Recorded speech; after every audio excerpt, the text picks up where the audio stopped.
This came from a senior member of this royal family, that they were all beside themselves and that it had rarely affected all of them, but in particular the king pretty severely. And he has been struggling. I'm actually appalled at the way certain people have been behaving. Breaking today, growing fears for the health of King Charles as the monarch continues to keep a very low profile, letting other popular members of the royal family put its best foot forward, including Catherine, the Princess of Wales, who today made a glorious appearance. And wow, she did look absolutely resplendent in cream. But of course, it doesn't take away from the growing concerns that the monarch may be unable to continue in his role long term. Lady Colin Campbell is with me now. She has the latest on this. Lady C, so great to see you. And of course, it was wonderful seeing Catherine today, and we know that she is the best of the British royal family. But behind the scenes, Lady C, I am hearing growing concerns about King Charles, who continues to undergo cancer treatment. And of course, the stress around the arrest of his brother, Andrew Mountbatten Windsor, has made things even more difficult. What's the latest? Well, Dan, I think we need to tread very carefully with this, and I know you will understand why we both want to tread carefully. But I was told a few weeks ago that all of the Andrew thing, and this came from a senior member of this royal family, that they were all beside themselves and that it had rarely affected all of them, but in particular the king pretty severely. And he has been struggling. And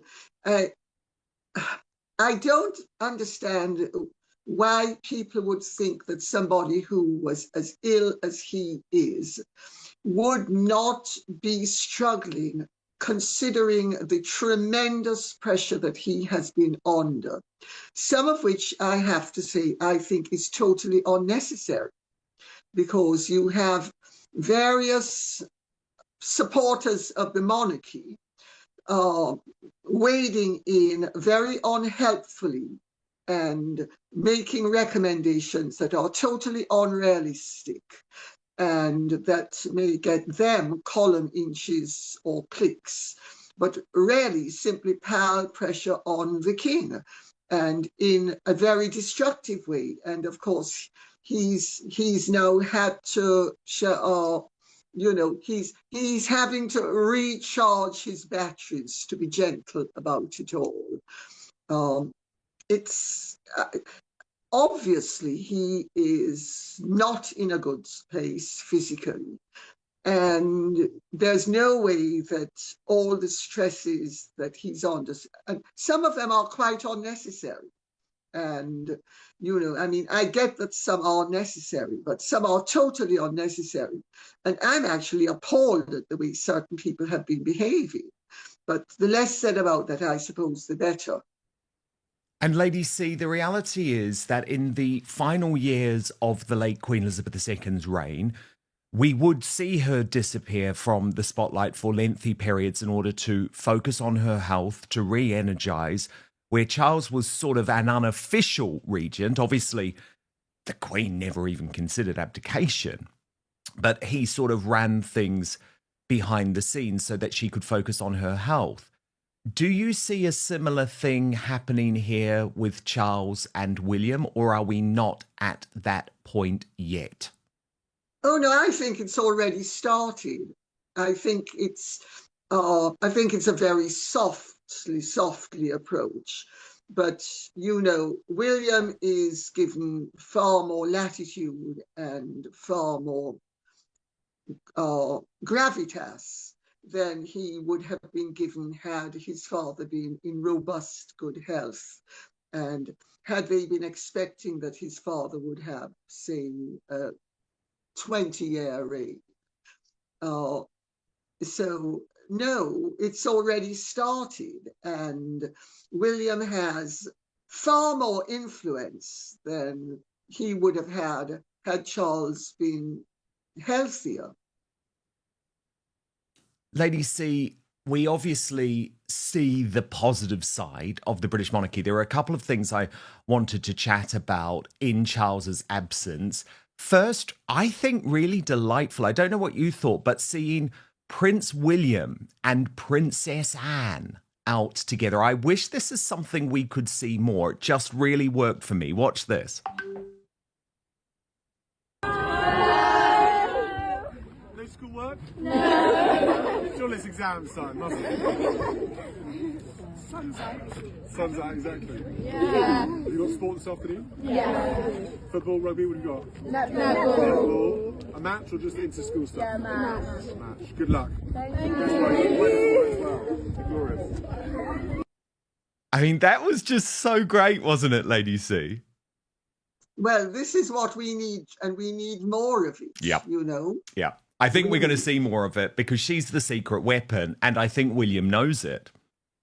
Well, she certainly has, you know, earned a very great deal of respect from people worldwide, and she's also very popular.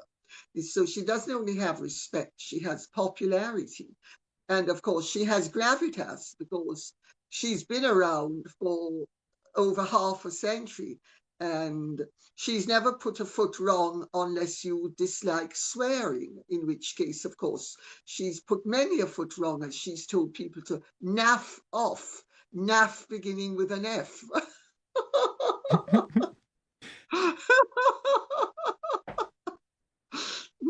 No, I love it. And then Catherine today was quite something, Lady C. I mean, do you remember when a whole load of people were saying, oh, we're never going to see Catherine return to full-time public duties, and she's questioning whether she actually wants to be a royal. I mean, come on.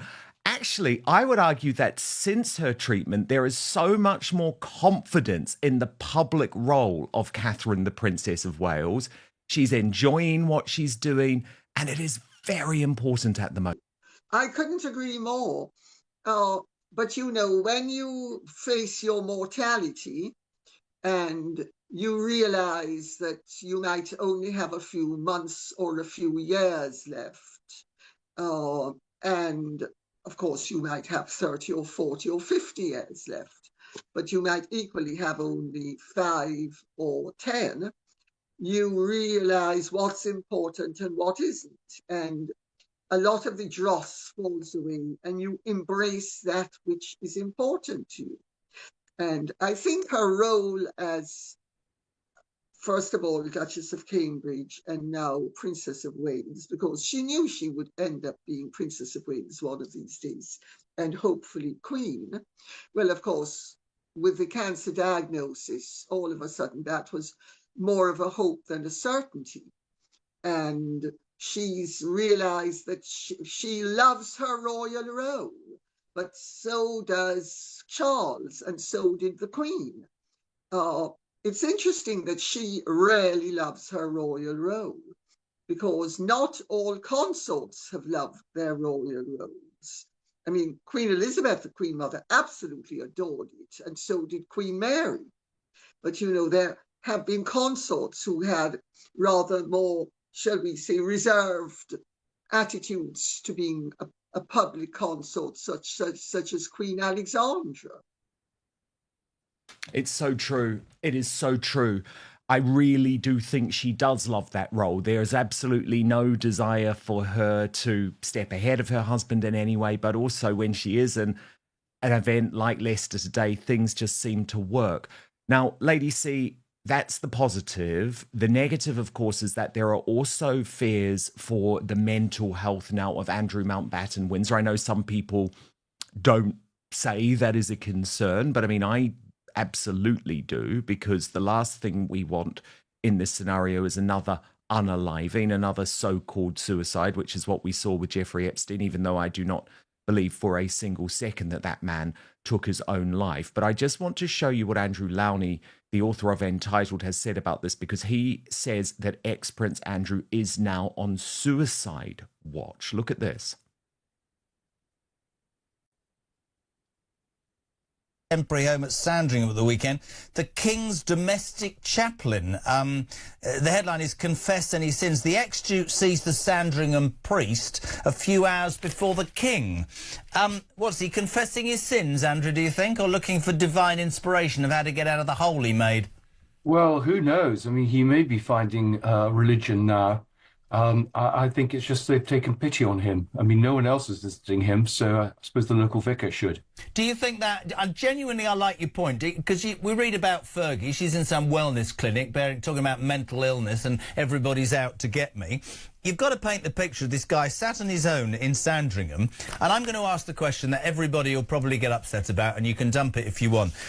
I suspect there are many people who are feeling he's so ostracised he can't even go horse riding. Are they worried about his mental health and what he might do to himself? Well, that's been a message from the palace for a long time, even when my book came out in August, that he was on suicide watch. I mean, everything I'm told from people close to him until very recently was that he still hasn't really sort of understood the seriousness of what he did and his position. He's more concerned about where he's going to park his car. Lady C, are you concerned about Andrew Mountbatten Windsor getting through this? To an extent, yes. I think that there has been a tremendous pile-on, and let's remember, he has actually not been charged with any crime, nor has he actually been, well, he's been accused of crimes, but upon closer examination, none of the crimes that he has been accused of is likely to stand up in a court of law. And let us remember that this whole recent saga is nothing to do with Epstein and his friendship with Epstein. It is to do with, well, when I say that, I mean in a carnal manner. It is to do with his position as a trade envoy. But, you know, misconduct in public office is notoriously difficult to prove, even when somebody is assigned a particular role that is very clearly delineated. Andrew's role was not clearly delineated. Andrew was not paid. I have said all along that both Andrew and Peter Mandelson will most likely be able to run defenses of that they were consulting somebody who was a greater financial expert than they were, and that they would be able to do this with some validity. There is a tremendous amount of hysteria that surrounds anything to do with Andrew and his association with Epstein in a way that I find, as a Briton, deeply disturbing, because the Americans do not have a similar reaction with regard to Bill Clinton, who had a far closer relationship with Epstein than Andrew ever did.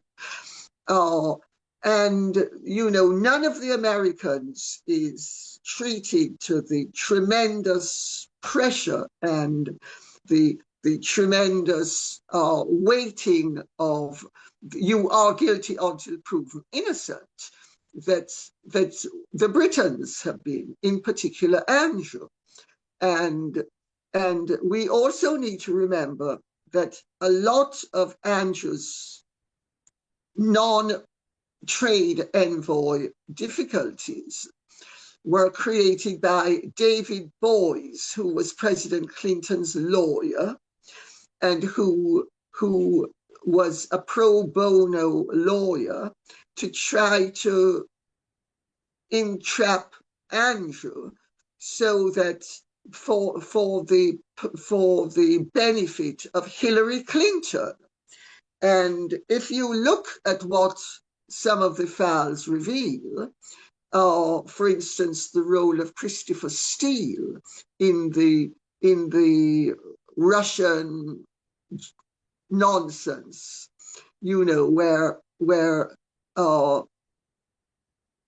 the Russian dossier.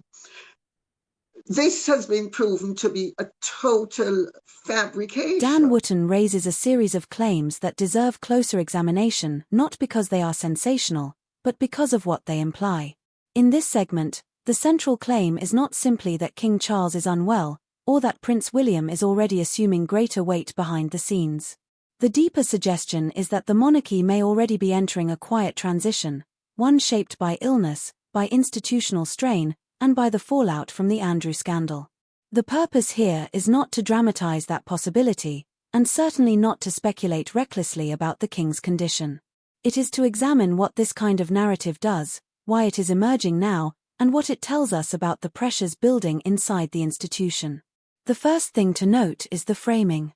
Dan presents Catherine and Princess and as visible signs of continuity, competence, and reassurance, while King Charles is described as increasingly strained, increasingly absent, and increasingly affected by events around him.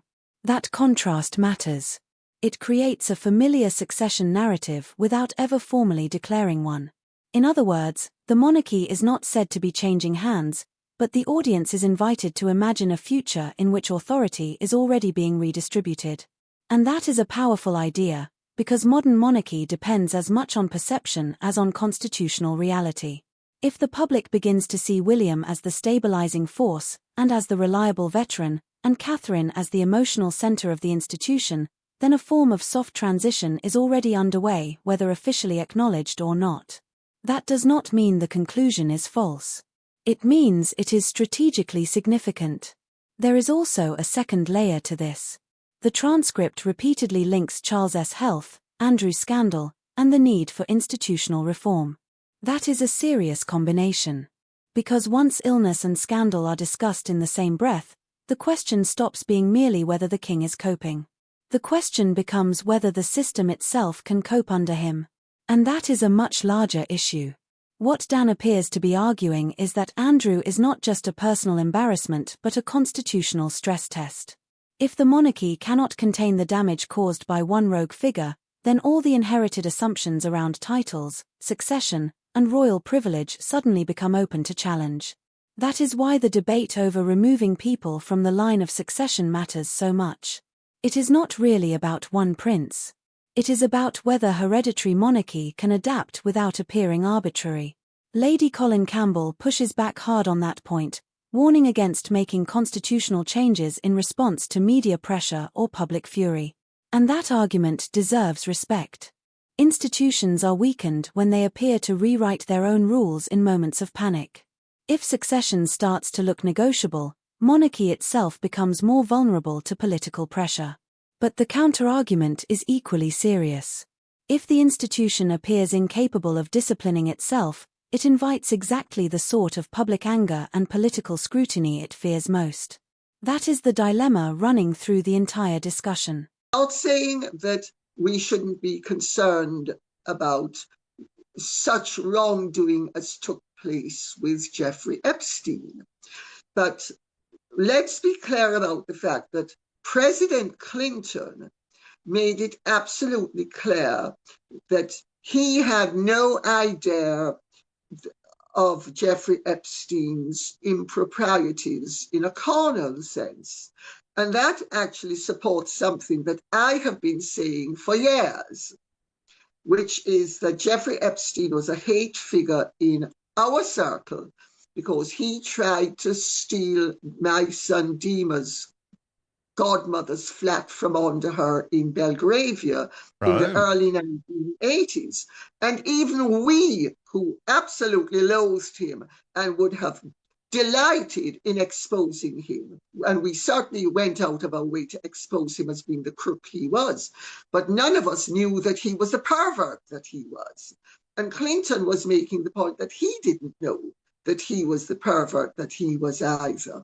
And Epstein, in the files, which have been dropped recently, he has a 7-page dossier where he confirms that nobody knew about his carnal activities, which to an extent makes sense, because when people are doing unacceptable things in a carnal manner, they're usually not broadcasting it.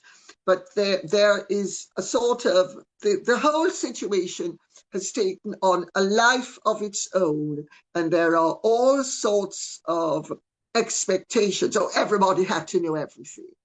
Because we know a lot now, a lot of people presume that because we know it now, that everybody knew it at the time. But most of the evidence suggests that very few people knew of what was going on. But that's in terms of the carnal business. But in terms of the misconduct in public life, it's based on a very few emails that Andrew sent to Epstein. And Andrew, everybody knows, is really rather stupid. And everybody also knows that Andrew's a bit of a buffoon, and that Andrew was sucking up to Epstein because Fergie was effectively, had her hand out to Epstein the whole time. I mean, she said she was on $15,000, and I think the press said that she was on 2.1 million. But a friend of mine, who's a close friend through maritally of Prince Andrew's, as he used to be, says that in fact the figure that she heard was $12 million, not $2 million, which seems perfectly reasonable if you examine what the emails between Sarah and Epstein. She always had her hand out to him, and he started to reel her in. But whether it was 2 million or 12 million, I mean, that is a strong incentive for Andrew to have actually curried favor with Epstein. And I'm not excusing it. I'm simply trying to put it in its proper context. And I really think that the severity with which he has been treated, compared to the laxity with which Clinton and all of the others have been treated, it should give us pause for thought. Lady C, I have a feeling we're going to disagree on this one, but that's why we should discuss it. The pressure over the line of succession. And this is really growing now. Indeed, the Sunday Times reported over the weekend that Prince William has been advocating since last year that Andrew Mountbatten Windsor should be removed. BBC stalwart Jenny Bond saying that's the right thing too. And our mutual friend, according to Taz, posting this week, I'm with Jenny Bond on this one. Of course, Andrew should be removed from the line of succession. Personally, I think they should also remove Harry and his children, plus Beatrice, Eugenie and their children from the line of succession. Lady C, I understand the importance of hereditary monarchy in so many ways. And indeed, next week, I'm going to host a big debate on this, a big clash on this between Rafe Hadel-Mancu, the royal historian and constitutional expert, and Anna May Mangan. Now, Rafe says, absolutely not. You cannot touch the line of succession. This is madness. But William, as part of his modernization project, Lady C, likes this idea of connecting royal roles, which would be HRH titles, places in the line of succession, with royal duties. So if you are a full-time royal, working full-time, you get the grace and favour palace or apartment, whatever it happens to be, and you get your place in the line of succession. Now, I actually think, Lady C, that would be very popular, because what you would instantly do is remove that grifter Harry, You'd remove his 2 children, you'd remove Andrew, you'd remove Beatrice and Eugenie, and who would be moved up the line of succession? Well, the likes of Princess Anne and Prince Edward. I think it makes sense. Are you horrified? Dan, we live in a society that is supposed to live by rule of law. Mm-hmm. If we're going to start to live by rule of public opinion and the baying of the masses for blood, whenever the press whips them up into something, so maybe it's justified, maybe it's not. That's not the point. The point is the principle.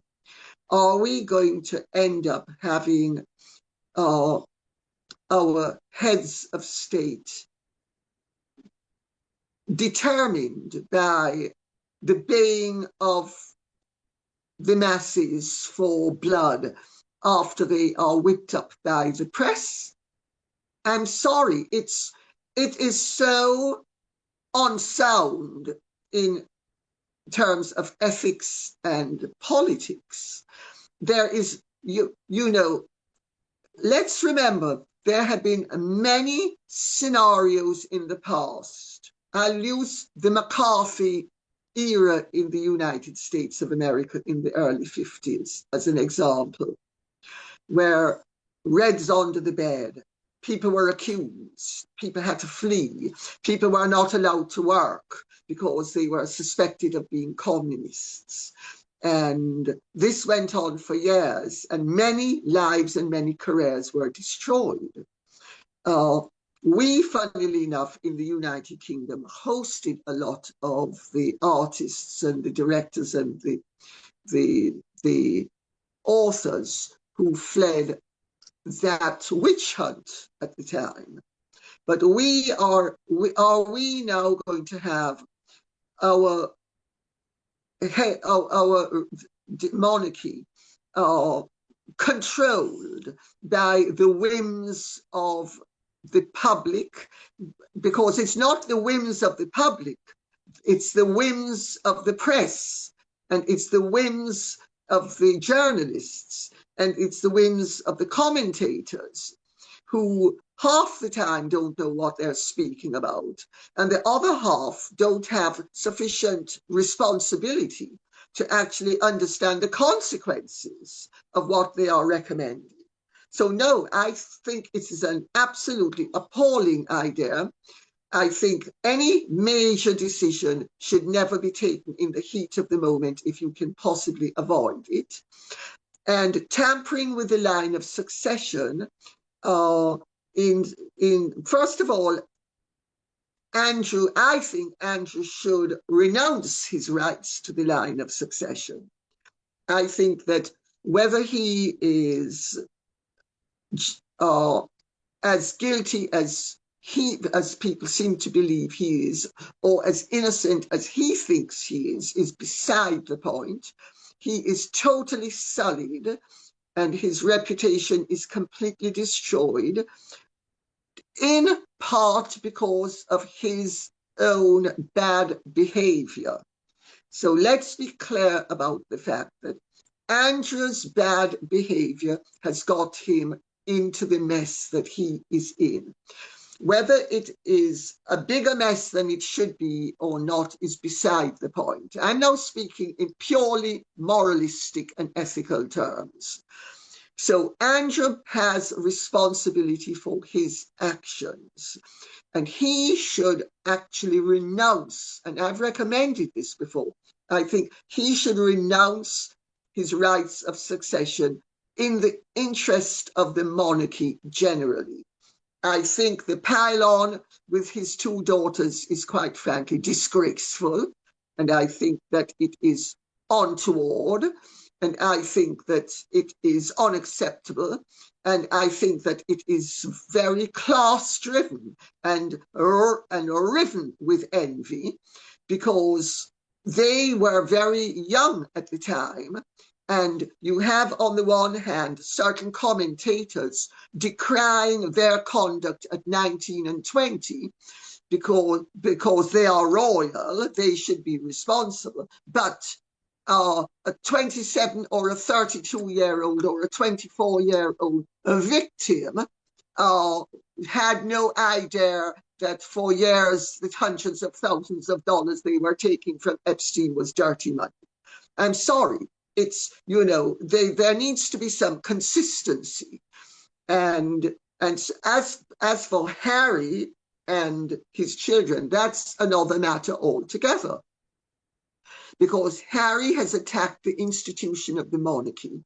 Harry has lied against, very seriously, he and Meghan have lied against the King and the Princess of Wales and accused them of racism. Harry, and this is very serious for the head of the Commonwealth to be accused of racism. And now I speak as a Jamaican, and I know of the tremendous problems that Harry and Meghan's race accusations caused throughout the Commonwealth, most of whose countries are people of color. So that alone is a valid reason for requiring Harry to stand down. So, because Harry has attacked. Yeah, and that's the way that you would deal with that. The last royal dukes who attacked the British crown were stripped of their titles. The Duke of Cumberland, the Duke of Albany, and I forget which other duke. They were stripped of their royal dukedoms and their princely rank Really, really fascinating stuff. Lady C, look, I've also got to talk to you today about was never, as you call it, a new disaster, PR disaster for Meghan Markle as things get really bad. And I think we saw on that Middle Eastern tour just how bad they were. But I want to hear Lady Colin Campbell's take on this. I'm sure you do too. Stability requires restraint, but survival may require change. That is why William is so central to this conversation. In the transcript, he is positioned as the figure of future reform, more willing to draw lines, more willing to modernize, and less sentimental about preserving arrangements that no longer serve the crown. Whether that is fully accurate is almost secondary. What matters is that this is increasingly how he is being framed, not simply as heir, but as corrective. And that carries risks of its own. Because once the heir is cast as the answer to the reigning monarch's limitations, even subtly, the institution enters delicate territory. It can begin to look as though the future is being used to judge the present. That may reassure some audiences, but it can also create the impression of a monarchy managing decline rather than projecting stability. The most careful part of the conversation, interestingly, concerns Catherine. Dan and Lady C both frame her return to public life as more focused, more confident, even more purposeful after her illness. That may well reflect genuine public sentiment. But it also serves a broader narrative function. Catherine becomes evidence that the next generation is not merely waiting in the wings, it is already embodying the monarchy's strongest qualities. Again, the message is less about glamour than about legitimacy. By contrast, Andrew is framed not only as disgraced, but as isolating, destabilizing, and morally corrosive to the institution around him. Even discussion of his mental health is handled through that lens. There is, on one hand, a warning against dehumanizing PILO-NS. On the other, there is no suggestion that personal vulnerability erases institutional consequence. That distinction is important.